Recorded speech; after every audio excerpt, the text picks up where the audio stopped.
하나님 말씀 봉독합니다. 마태복음 24장 1절에서 4절을 교독합니다. 예수께서 성전에서 나와 가실 때에 제자들이 성전 건물들을 가리켜 보이려고 나오니 하여 이르시되 너희가 이 모든 것을 보지 못하느냐. 내가 진실로 너희에게 이르노니 돌 하나도 돌 위에 남지 않고 다 무너뜨려지리라.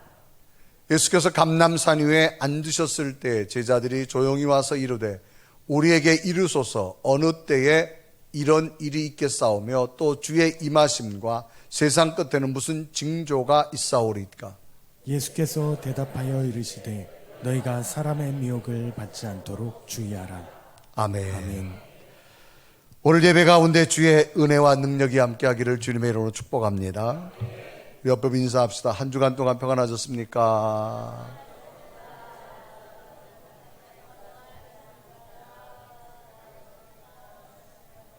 자, 거짓말인 줄 알지만 진짜처럼 또 한 번 합니다. 오늘도 당신을 보니까 참 기쁩니다. 시작.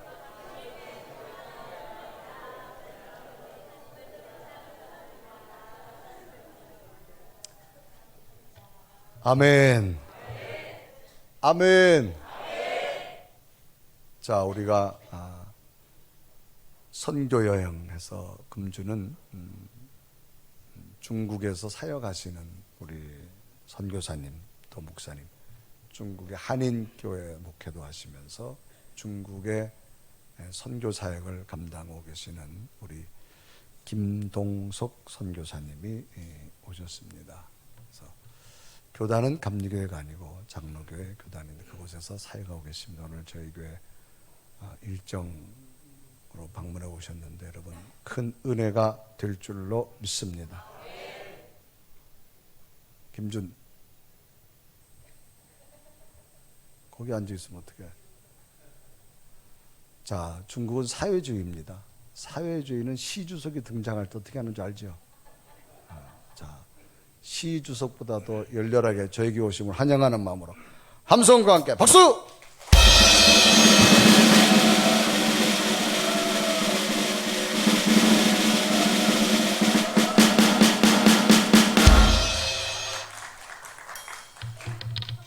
제가 이렇게 웃으면 시주석하고 닮았다 많이 얘기하더라고요.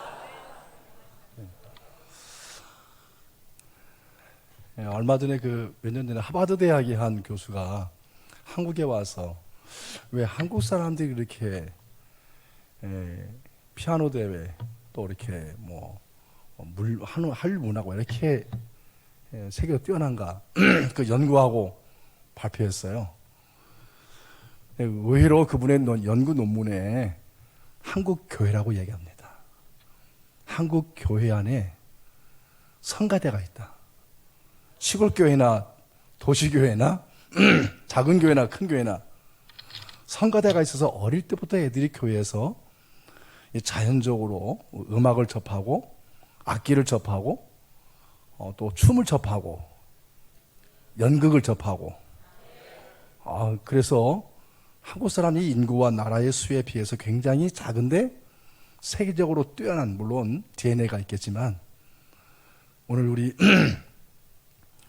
호산나 성가대 정말 제가 몇 년 만에 굉장히 감동되는 찬양을 들어서 너무 좋아요. 우리 호산나 성가대 박수로 한번.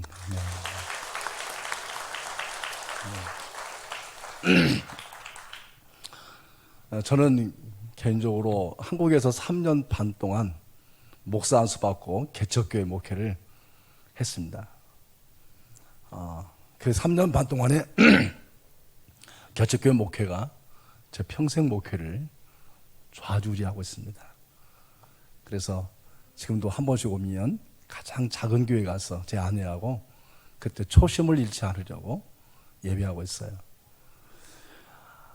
그리고 바로 선교사로 파송 나가서 베트남 호치민에 지금은 옛날에 사이공이죠.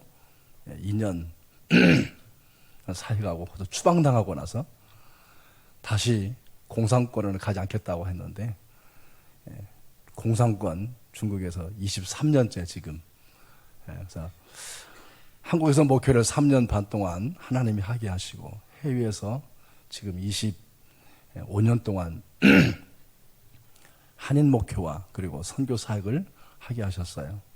늘 우리 조국에 있는 교회와 성도들을 잊지 못하고, 제가 목회하는 현장도 한인 목회지만 우리 한국교회 배후의 그 든든한 힘을 잊지 못합니다. 또 이렇게 조국에 와서 우리 분열교회와 우리 목사님의 초청으로 이 주일 아침 여러분을 맞이하니까 너무 감동적이고 너무 기쁘고 너무 가슴이 울렁거리고, 옆에 토지가 이렇게 그 뭐라 그럴까요? 택지가 개발된 저 보니까 너무 가슴 설레고, 여러분 안 설렙니까? 너무나 설레고 너무 해피한 이 아침 하나님 우리에게 은혜 주실 줄 믿습니다. 마태 24장은 감람산 강화라 그래서 예수 십자가에 달리시기 그 주간에 감람산에서 제자들에게 마지막으로 하신 말씀이에요. 유언이라는 것은 아무 때나 나온 게 아니고 예수님의 말씀은 아무 때나 나오는 말씀이 아니었습니다. 23장에서 그리고 예수님께서 이 바리새인과 서기관들을 향해서 화 있을진저, 예수님이 화요일 날 21장부터 22장까지 그들과 소위 신학적 논쟁을 침투기게 말씀하신 예수님이 23장에 넘어와서 거기 보면 23장에 2절에 보니까 서기관과 바리새인들이 모세의 자리에 앉았으니 하면서 화 있을진저, 우리말로 말하면 이 벼락 맞아 죽을 놈들아 그 말입니다. 그들에게 7번씩이나 이 말씀을 하신 이유가 뭘까? 그들에게 희망이 없는 것이죠. 소위 종교주의자들, 종교 리더자들이 약속된 메시아가 오셨음에도 불구하고 3년 동안 내내 캠코더 가지고 예수님이 하신 행동과 말씀을 전부 다 녹음해가지고 십자가에서 죽이게 하기 위한 그들의 의도적인 지난 3년 동안의 행보를 예수님이 아시고 화 있으신저 바리새인과 서기관들이여 7번씩이나, 그리고 25장에 넘어가면 달란트 비유를 비롯해가지고 그들에게 마지막 때 구원받은 하나님의 사람들이 어떻게 살아가고 어떻게 교회를 섬겨야 할 것인가, 어떤 구원을 이룰 것인가 하는 말씀을 하는 중간 24장에 끼어있는 소위 이것을 감람산 강화라. 무슨 얘기냐면 오늘 보면 1절이겠지만 예수께서 성전에서 나와서 가실 때에 제자들이, 물론 본문의 배경의 전개가 제자들과의 대화 속에서 이루어졌지만 사실은 이 말씀은 제자들만이 아니라 지금까지 예수님을 관망했던 많은 무리들과 그리고 예수 십자가에 죽이고자 했던 바리새인과 서기관들 같은 종교 지도자들에게 하신 말씀이죠. 어쨌든 제자들이 나와서 성전에 나와서 가실 때에 제자들이 성전 건물들을 가리켜 보이려고 나오니, 제자들이 예수님에게 성전 건물을 가리켜 보이려고 나오니 예수님에게 있어서 성전은 어떤 의미일까? 그 성전 건물이라고 그랬어요. 그 성전 건물이 뭘까?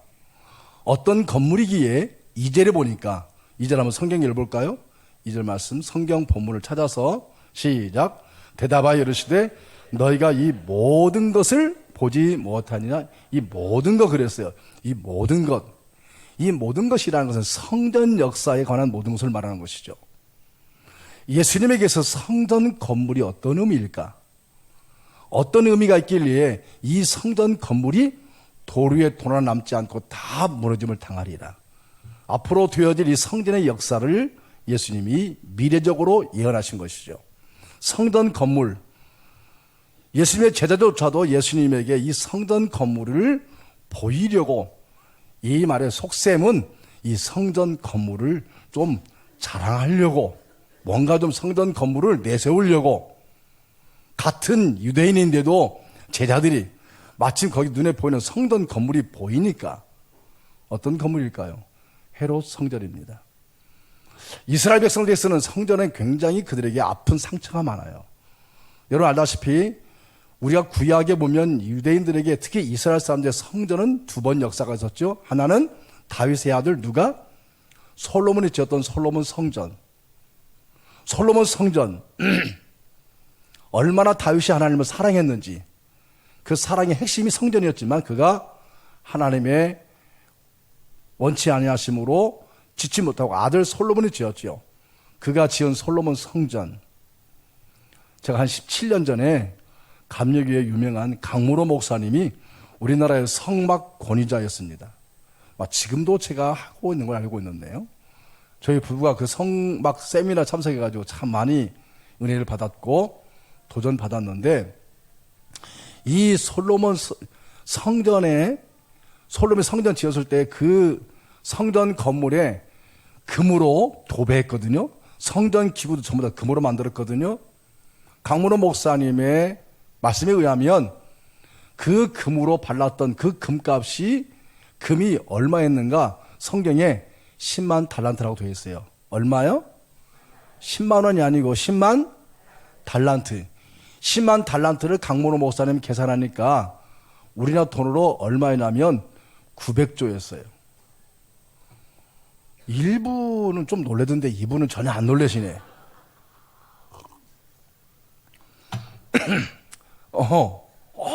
900조. 요즘에 한국 분들 경까지 나오다 보니까 이제 조는 아주 우습게 생각해요. 900조. 삼성이 1년에 핸드폰 팔아가지고 여러분 10조도 안 됩니다. 판매하는 게. 900조. 그 강모로 목사님의 재미있는 이야기. 이 돈이 얼마인지 우리가 예상을 못했으니까 이렇게 얘기하더라고요. 한국 교회가 4만 5천 개의 교회를 본다면 한 교회당 200억을 주어서 리모델링 하거나 교회를 지을 수 있는 돈. 와, 우리 성가대 짱. 우리 비전센터 진작 제가 알았더라면 그 돈 받아다가 지었을 텐데. 근데 17년 전에는 금값이 지금이 금값 4배가 올라왔어요. 17년 전 900조보다 4배가 올랐으니까 4구 3,600조. 계산할 수 있나요? 한 교회당 800억을 주어서 교회를 지을 수 있는 돈이 솔로몬이 그 성전 내부에다가 금으로 발랐던, 아버지 다윗이 전 세계를 제패할 정도로 이스라엘의 막강한 권력을 통해서, 힘을 통해서 조공을 받아가지고 모아놓았던 그 돈, 상상할 수 없습니다. 근데 그렇게 아름답게 지었던 솔로몬 성전이 몇백 년 후에 바벨론에 의해서 무너지면서 그 성전이 전부 다 불타버리고 성전 기물들을 뺏어다가 그들이 축배 잔치에 드는 술잔으로 사용해버리고, 영광스러운 하나님의 그 이름이 이방 사람들의 군합발에 짓밟혀서 여호와 이름이 훼손당했던 그 아픔, 너무 잘 알고 있죠. 포로 70년 생활 동안 그들이 내내 그 방 함께 울면서 애통했던 것이 뭘까요? 하나님, 그때 그 예배, 그 성전에 당신을 향해 드렸던 그 예배가 그렇게 소중했군요. 다 잃어버리고 빼앗긴 다음에 그들이 빨리 우리가 고토로 돌아가서, 우리가 통일되고 다시 조국으로 돌아가서 하나님께 그 성전에서 예배하는 날을 꿈꾸면서 기다렸더니 70년 만에 페르시아 고레스 왕이 자유를 선포하고 이제 돌아가라 해서 돌아와서 그들이 첫 번째 한 것이 뭐냐면 두 번째 성전을 지었죠. 그 성전이 수르바벨 성전. 몇 사람의 반대로 연장되기도 했지만 어쨌든 우여곡절 가운데 성전 지어서 하나님을 예배했는데 얼마 못 가서 시험에 빠져요. 왜냐? 솔로몬 성전에 비하여 수르바벨 성전이 너무나 형편없거든. 옛날 그 성전에 비해서 너무나 초라하거든. 점점 그들이 세속주의에 빠져가지고 성전 예배를, 성전 제사를 사모했던 그들이 이제 하나님의 예배가 점점 소홀히 되면서 이방 신으로, 이방 문화로 더 바뀌면서, 그러는 찰나에 알렉산더가 침공하고 그의 제자들이 그 성전에서 이방 신을 대하듯 또 뭉개버리고 유야무야 돼버리고 성전 기능이 상실되고, 예수님 오시던 400년 전에 그래서 갈까 말까 가자 말라기 선지자가 나타났어. 너희가 성전 제사를 그렇게 사모했던 너희가 어느새 다 묻어버렸구나 하면서, 말라기의 주제는 뭘까요? 11조가 아니에요.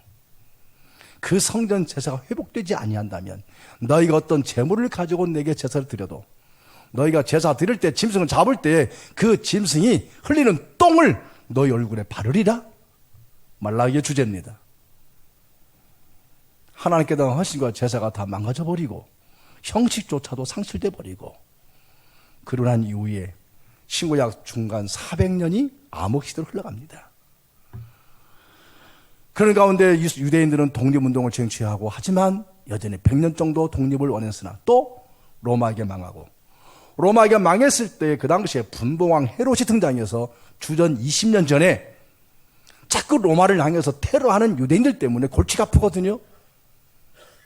로마 황제의 눈치 보고 있던 분봉왕 헤롯이 어떻게 하면 유대인을 잘 다스릴까?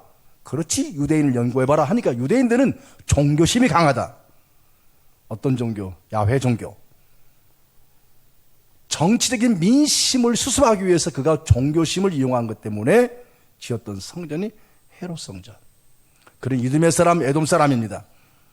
이스라엘 사람이 아니기 때문에 성전을 지을 자격이 없습니다.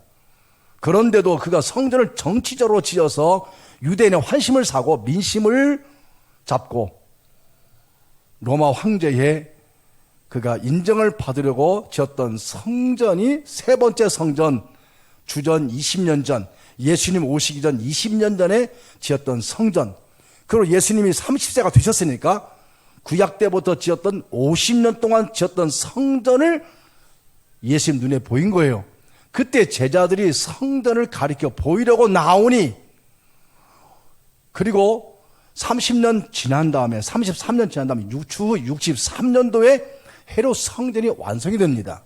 도합 83년 동안을 헤롯이 대를 이어서 성전을 지어요.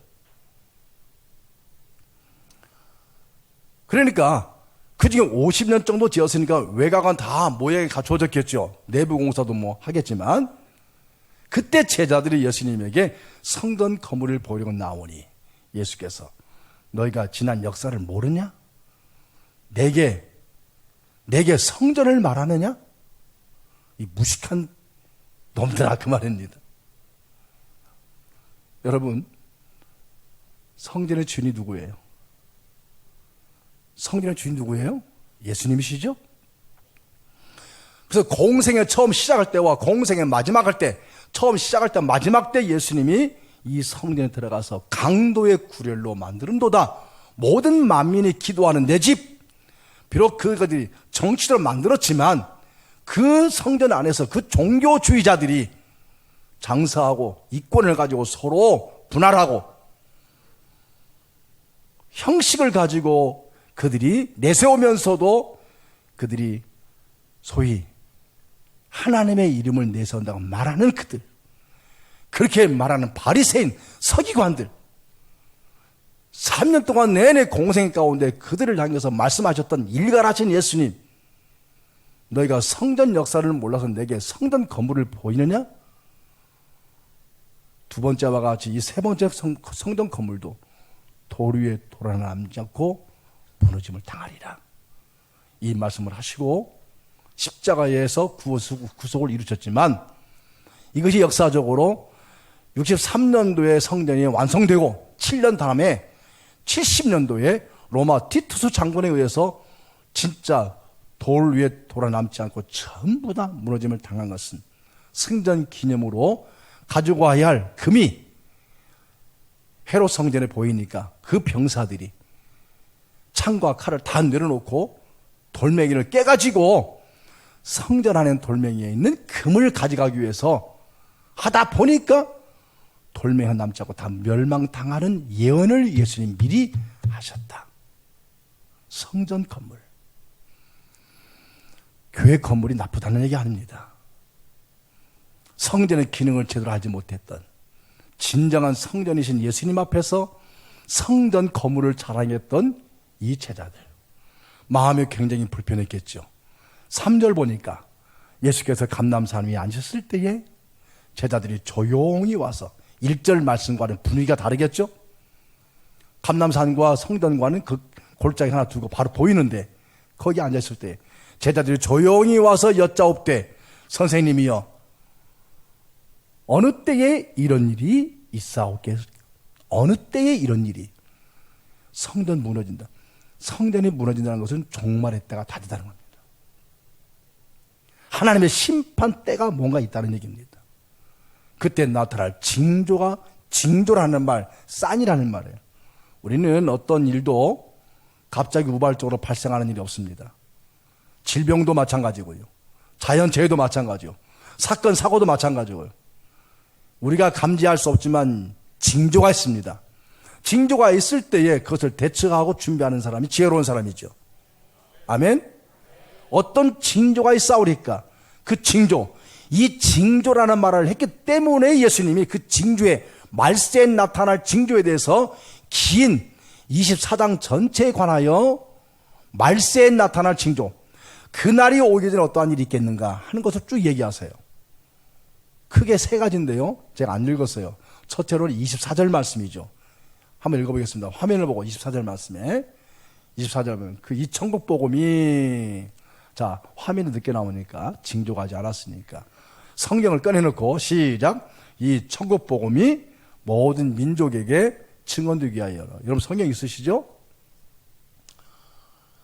있으시죠? 성경 한번 읽어보겠습니다. 시작. 이 천국 복음이 모든 민족에게 증언되기 위하여 온 세상에 전파되리니 그제 뭐가 온다고요? 끝이 온다. 그날이 오기 전에 어떤 징조가 있냐면 모든 민족 온 세상에 하나님의 복음이 증거되는 거예요. 할렐루야. 우리 이것을 뭐라고 말하냐면 전도 혹은 선교라고 말해요. 선교는 무엇이냐, 전도는 무엇이냐, 한마디로 말하면 하나님의 구원 사역을 이루는 거예요. 아멘. 예수님이 땅에 오신 목적이 뭘까요? 똑같은 거죠. 하나님의 구원 사역을, 아버지의 구원 사역을 이 땅에 이루시기 원하는 거예요. 그게 십자가 아니겠습니까? 믿습니까? 하나님의 구원 사역. 이 천국 복음이, 이 천국 복음이 뭐냐? 십자가 아니겠습니까? 이 복음이 모든 민족에게, 온 세상에게, 증언이라는 말은 법정 용어예요. 판사가 판결하면 바꿀 수 없는 거예요. 바꿀 수 없는, 네가 선포하면 누구도 그거 아니다고 말할 수 없는. 그러므로 엄밀하게 말하면 복음 선포, 복음 증거는 스피치가 아니고 캐리그마예요. 캐리그마라는 말은 무슨 말이냐면 선포예요. 판사가 땅땅땅 하고 때리는 거예요. 그가 듣든지 아니 듣든지, 이해가 되든지 안 되든지, 믿든지 안 믿든지 선포하는 거예요. 공포하는 거예요. 두 번째가 뭘까요? 두 번째가 로마서 11장인데 로마서 11장 25절 27절 말씀인데 방송 준비됐나요? 시작. 형제들아,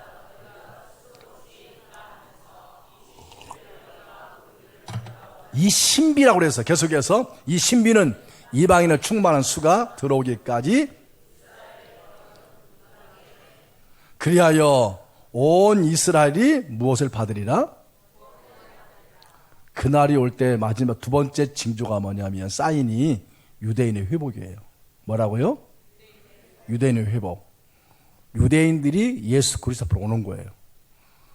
지금도 이슬람보다 불교보다 더 예수 그리스도 복음을 받아들이기 어려운 사람들이 유대인들이에요. 유대인들. 전 세계 유대인은 1,400만 명이 있어요. 그중에 600만 명이 지금 팔레스타인에 살고 있죠. 그들은 지금도 구약이에요. 이방인의 충만한 수가 들어오기까지 하나님께서 잠깐 믿음의 구원의 활로를 우리에게 전하셨어요. 이제 그 이방인의 충만한 수가 차기 때문에 유대인을 향한 하나님의 구원이 이루어지고 있어요. 혹시 여러분 김종철 영화 감독 아십니까? 맨발이라는 다큐멘터리 영화를 만드신 분인데요. 최추선 할아버지. 여러분들 어디에서 오셨습니까? 예, 거지라고 생각하고 지하철 안에서 맨발 짚고 다닌 추운 겨울에도 독립운동가였죠. 목사님이셨어요. 이 김종철 씨가 그 만든 영화 또 회복이라는 영화, 다윗의 장막이라는 영화.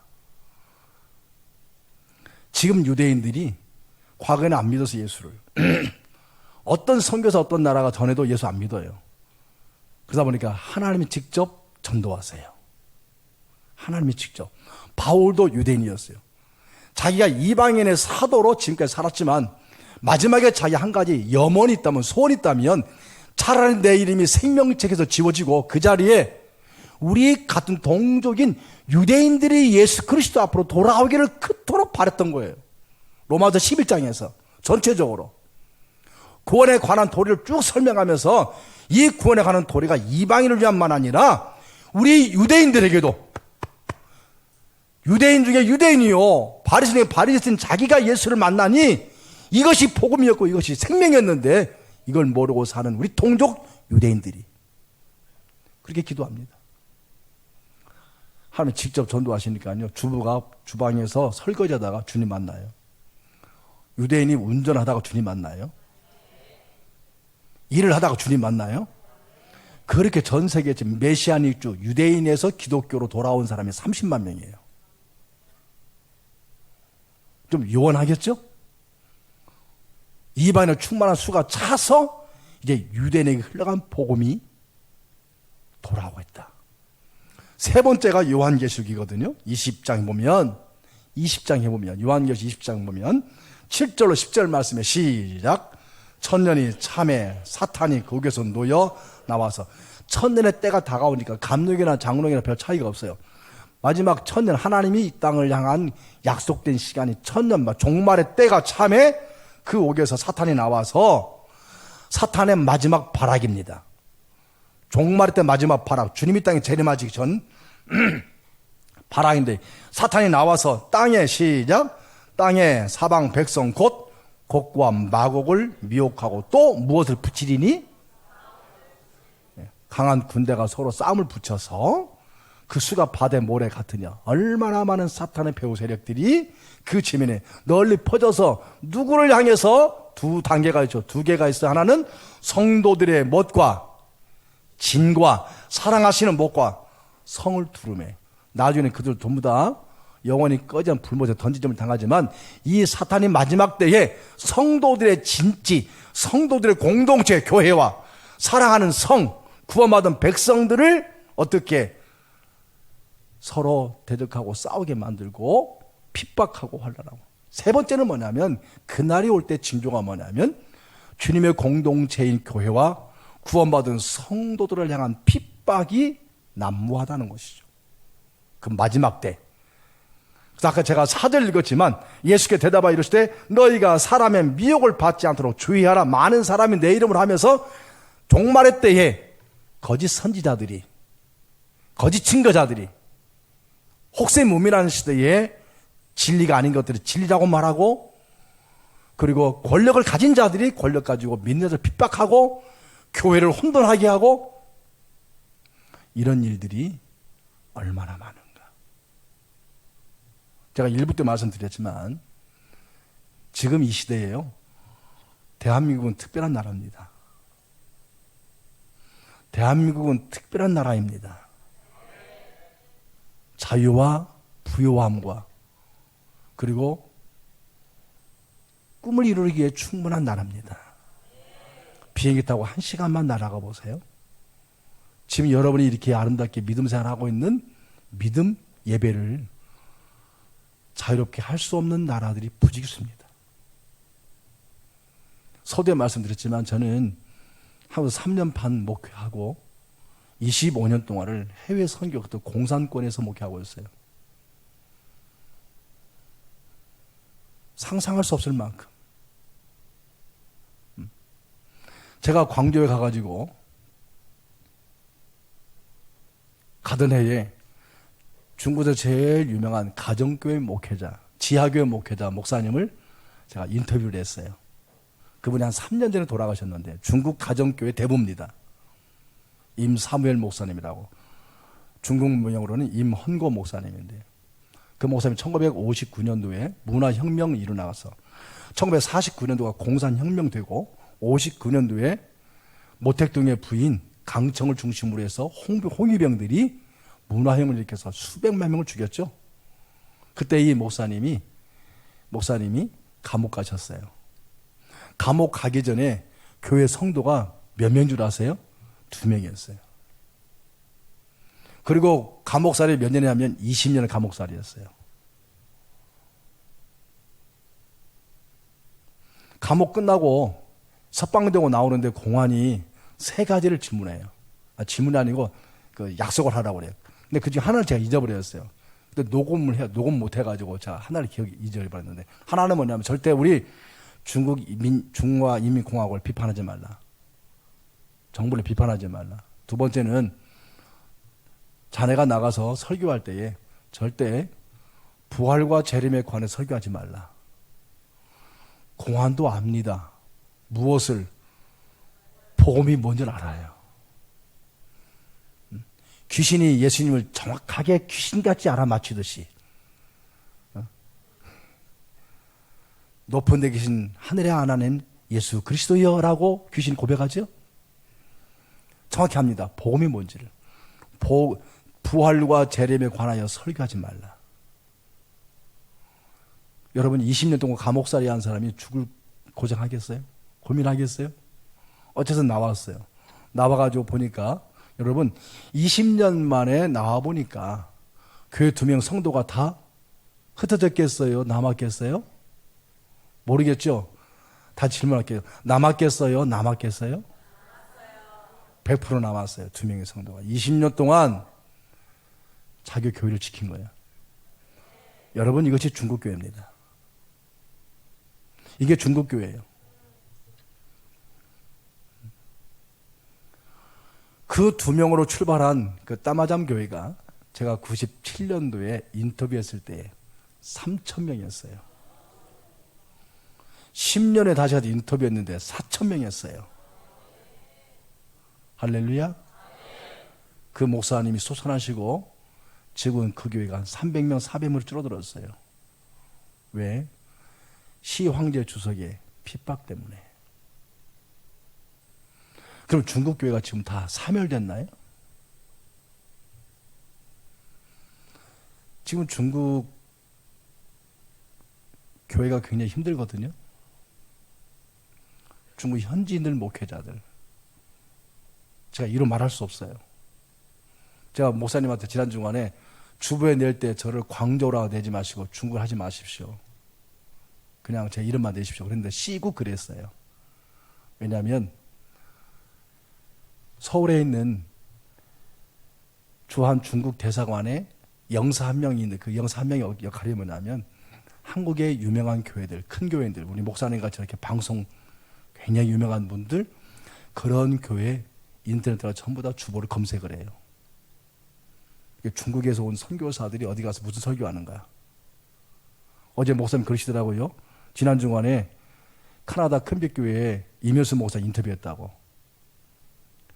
이면수 목사님 제가 알거든요. 우리 같은 그 한디포 멤버였으니까 3년 동안 기도했거든요. 그분을 늘 새벽마다 금요 철야배 때마다 정말 나오셨어요. 기적이죠.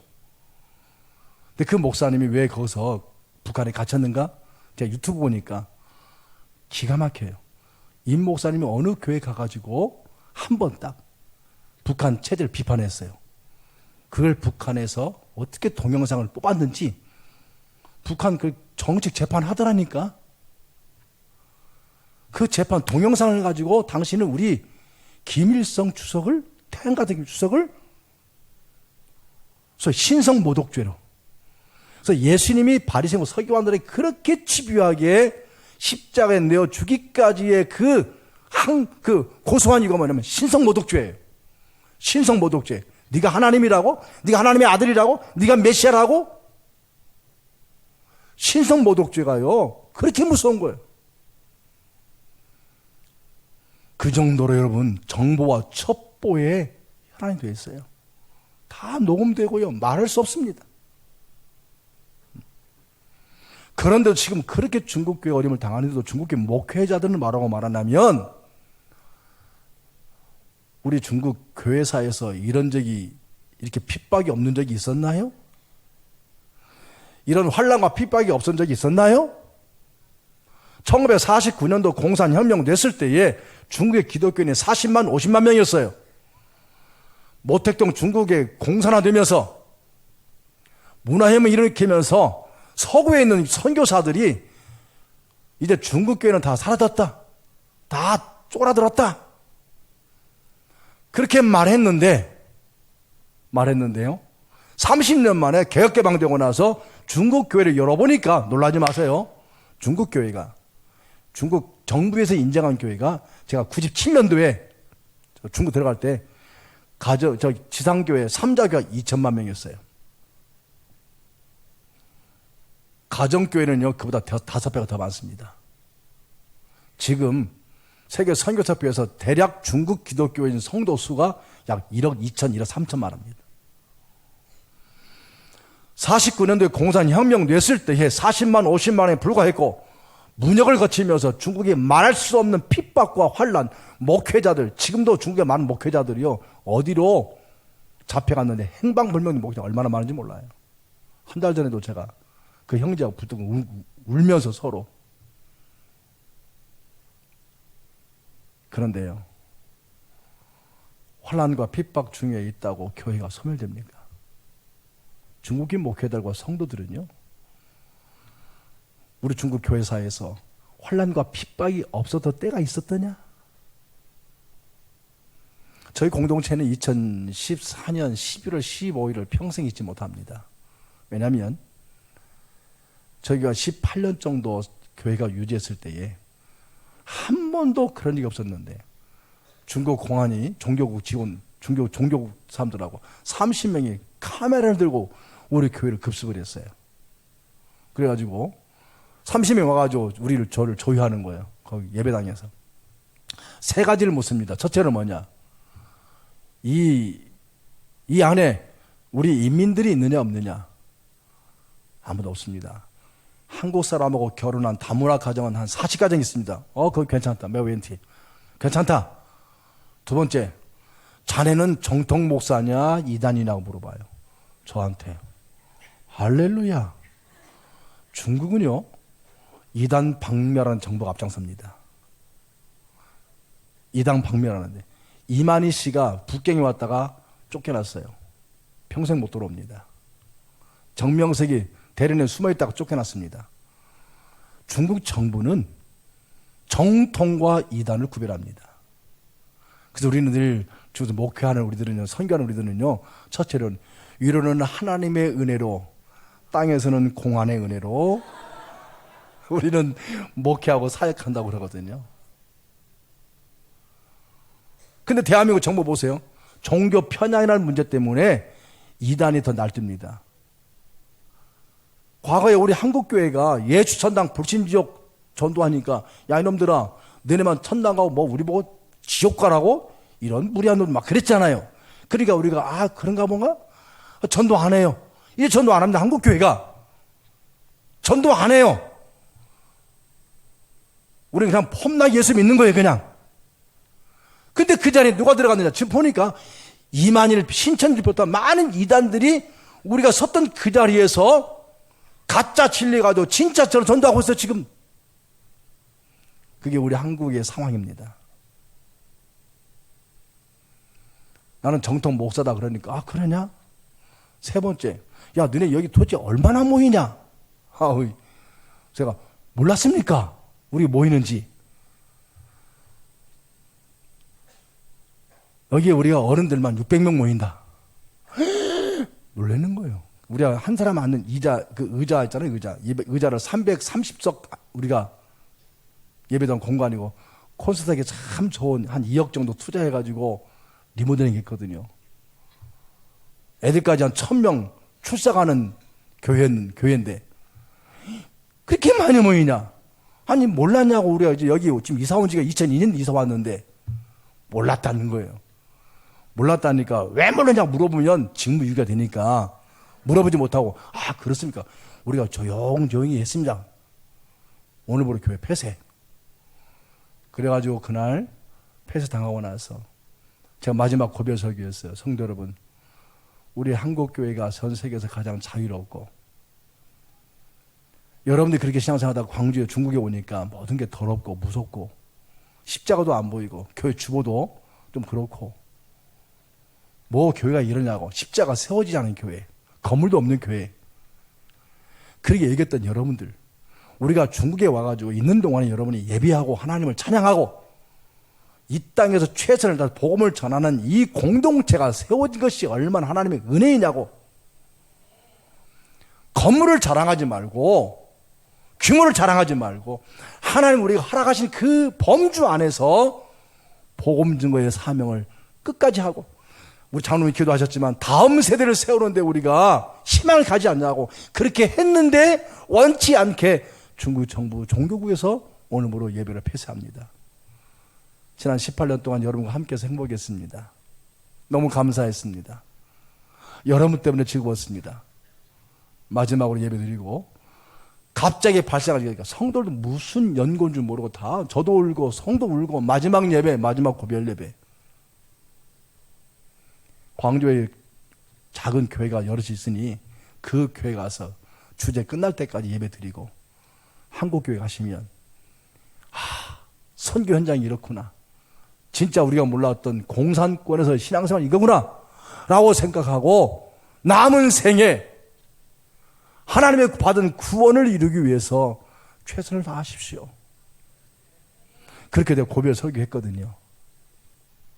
그리고 이제 마지막으로 그렇지만 안디옥 교회처럼 예루살렘 교회처럼 이제부터 우리 교회는 지하로 들어갑니다. 1000명의 교회 성도를 60개의 셀로 속으로 나눠서 한 교회가 몇 개가 된 거예요? 60개 교회가 된 거예요. 그리고 우리가 그때부터 진짜 예루살렘 교회처럼 카타콤에서 초대교회 성도들이 그렇게 했던 것처럼 그렇게 하는데요. 저는 그 당시 우리 성도 60명 리더들의 얼굴을 잊지 못합니다. 죽으면 죽으리. 하나님은 은혜롭게 3개월 만에 회복시켜 주셨는데요. 오히려 교회 허가도 내주시고요. 이제 한인교회 허가가 아니고 이제 인터내셔널 허가, 국제교회 허가 내주셨어요. 그러고 나서 계산해 보니까요. 여러분, 저는 다 가라고 그랬는데 다른 교회로 간 성도가 한 명도 없어요. 옆에 이웃교회는 온다고 다 문 열고 기다리고 있었는데 한 명도 교회가 이동하지 않은 거예요. 왜 그럴까요? 훈련된 제자, 복음의 가치와 하나님의 구원을 함께 이루자고 하는 공동 목표에 마음과 뜻을 같이 했으니까. 환난과 핍박 속에서도 우리는 교회는 부흥돼야 되고 고난과 핍박 속에서도 하나님의 복음은 증거돼야 되고 그 하나님의 구원 사역을 우리에게 유임해 주셨다면 우리는 가서 땅끝까지 생명 다하는 그날까지 이 복음을 위해서 그날을 올 때까지 대비하는 이루어야 하는 어느 곳에도 하나님을 예배하게 하는 그러한 신앙생활 그게 종말의 때 우리가 간직해야 할 삶의 신앙의 태도입니다. 할렐루야. 마지막 말씀만 마치고 끝날게요. 제가 가까이 있는 후배 선교사가 있어요. 그 친구는 북한 선교를 위해서 미친 친구예요. 그래서 일부러 호주로 이민을 가서 시민권을 받아가지고 북한 선교하게 됐어요. 하필 왜 북한이냐? 막 그런 사람도 있겠지만 몇 년 전에 여러분 연평도 사건 아시죠? 그때 전쟁 난 줄 알았죠. 그때 그 친구가 평양에 있었어요. 평양에 전쟁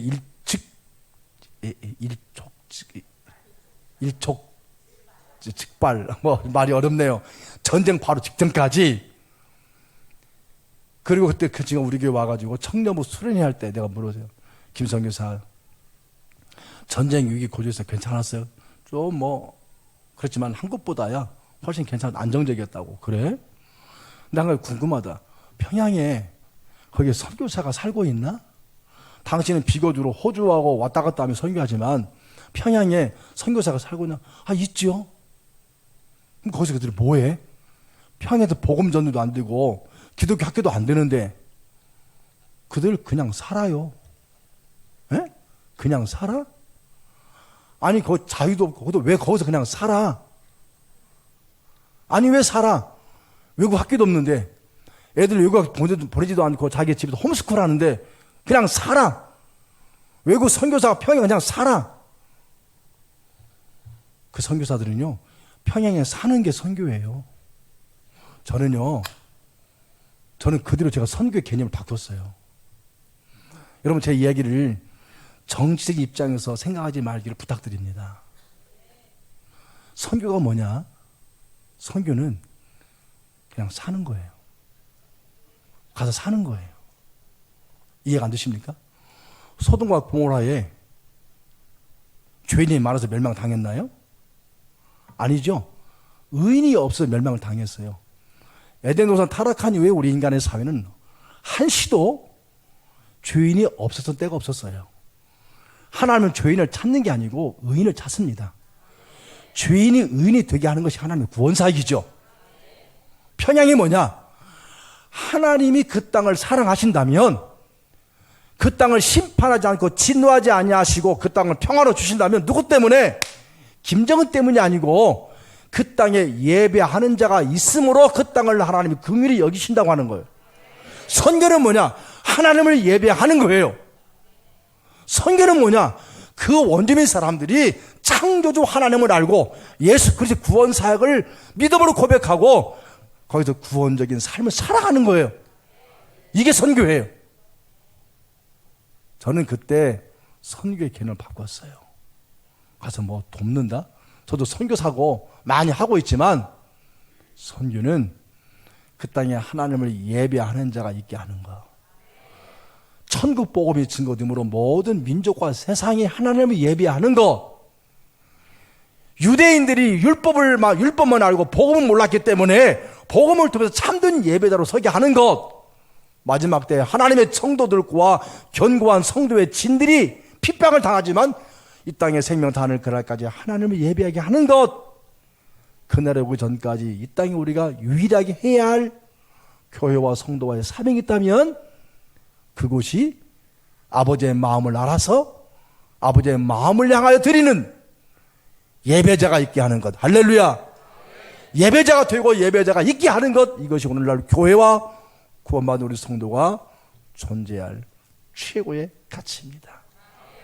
바로 앞기는 우리 분일교회와 우리 전세계 다니며 복음을 전하는 우리 목사님을 통해서 이탈된 사람들, 어두운 사람들, 폐역한 사람들이 하나님의 구원의 자리에 오르는 데에 마지막 때 마지막 주자로 사용되기를 주의 이름으로 축원합니다. 기도하겠습니다. 하나님, 그날이 올 때에 그날이 오게 되는 징조가 있습니다.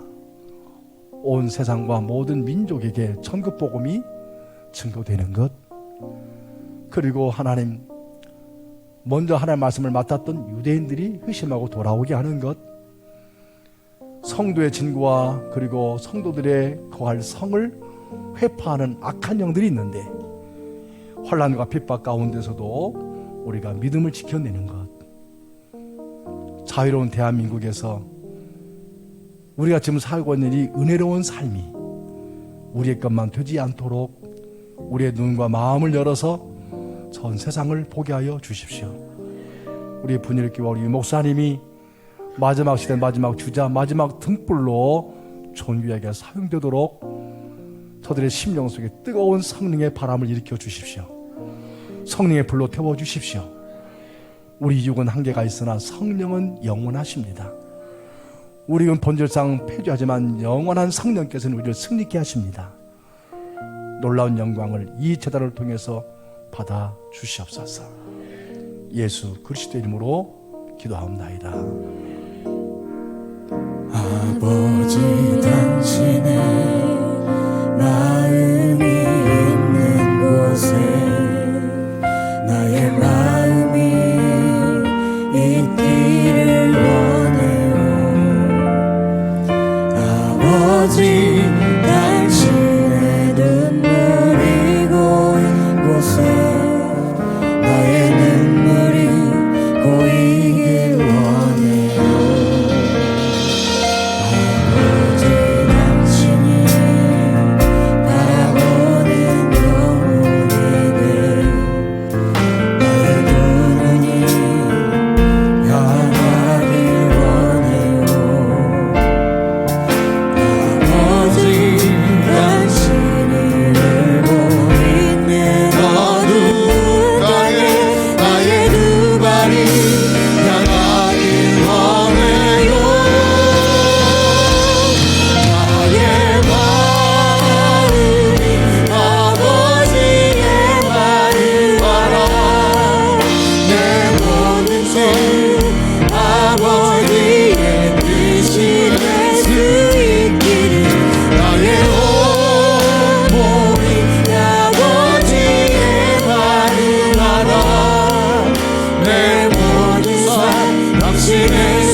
아버지의 뜻, 내 속에 하나님의 영이 충만하여서 아직도 내 주변에 믿지 않은 영혼들에게 하나님의 복음을 전하는 전도자가 되게 하여 주옵소서. 우리는 자유롭지만 사회주 국가에서 사역하고 계시는 선교사님과 또 그곳에서 사역하고 계시는 수많은 성도들의 영혼들 더 큰 하나님의 영적으로 충만케 하여 주셔서 하나님 그곳의 땅끝까지 복음의 역사가 일어나게 하여 주옵시고 광주의 한인교회가 성령 충만 하나님의 복음의 역사 중국을 변화시킬 만한 복된 교회 되게 하여 주옵소서. 내 속에도 하나님 어두운 땅을 향해 갈 수 있는 영적 충만한 복음의 전도자가 내 심령 가운데도 일어나게 하여 주옵소서.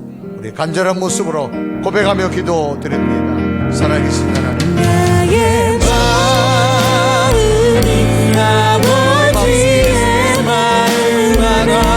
하나님의 거룩한 내 모든 하나님의 영으로 충만하시고 아버지의 뜻이 될 수 있기를. 하나님의 나의 성령으로 충만하게 아버지의 마음 알아. 내 모든 삶 당신의 삶 되기를. 살아계신 하나님, 우리 마음속에 예수 그리스도의 뜨거운 영이 회복되게 하여 주셔서 담대하게 진리를 증거할 수 있는 영적인 능력자들 되게 하여 주옵시고 사회주의 국가에 사역하는 선교사님과 사모님, 귀한 재단에 더 큰 하나님의 영이 임하여 주셔서 저들의 사명이 능력이 되게 하여 주옵소서. 예수 그리스도의 이름을 간절히 기도드리옵나이다. 아멘. 찬양하시면서